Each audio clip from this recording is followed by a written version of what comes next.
put it up full mass. Ex-GOP candidate gets 80 years for shooting at a Dems home, not a cop.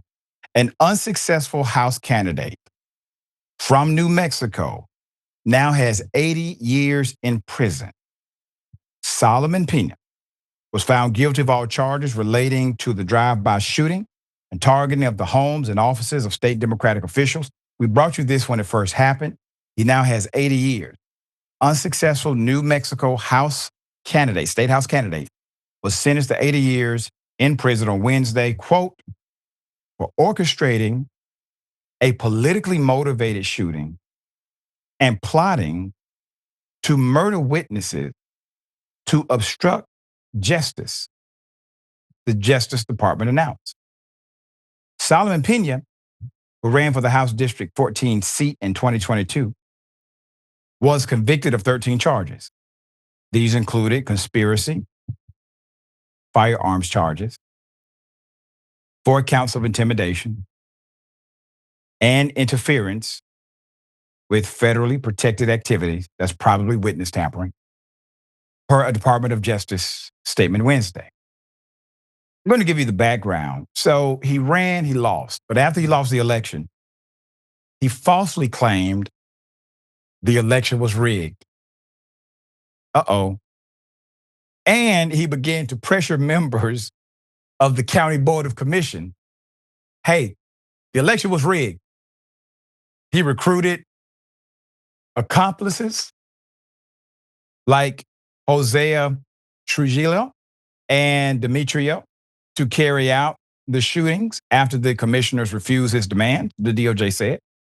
Quote, following his arrest, Peña attempted to have them both murdered to prevent them from testifying about the hit, offering fellow inmates money and a vehicle in exchange for their deaths.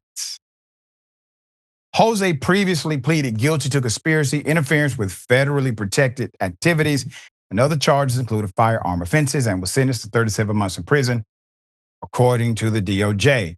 The court in Albuquerque ordered Peña to pay restitution and a $250,000 fine. So this is a horrible criminal. He would have made a horrible politician. So this individual literally took the same line as Trump. He did, all right? And he not only took the same line as Trump, he then recruited individuals who would do his dirty work, kind of like Trump has done. But in this case, it didn't work. But if he were president of the United States, the 2 individuals who pleaded guilty, or the 2 individuals who also got time, they would have probably been the Department of Defense secretary and also your FBI director. All right, thoughts here?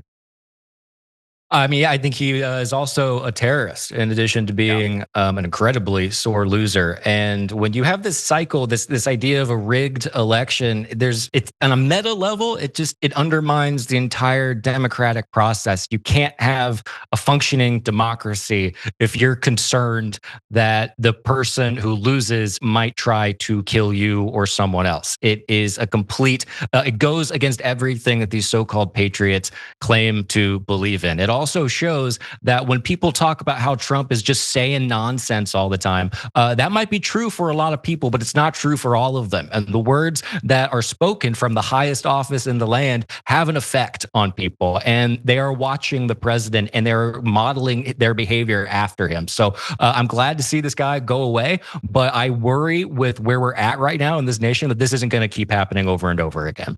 Yeah, there you go.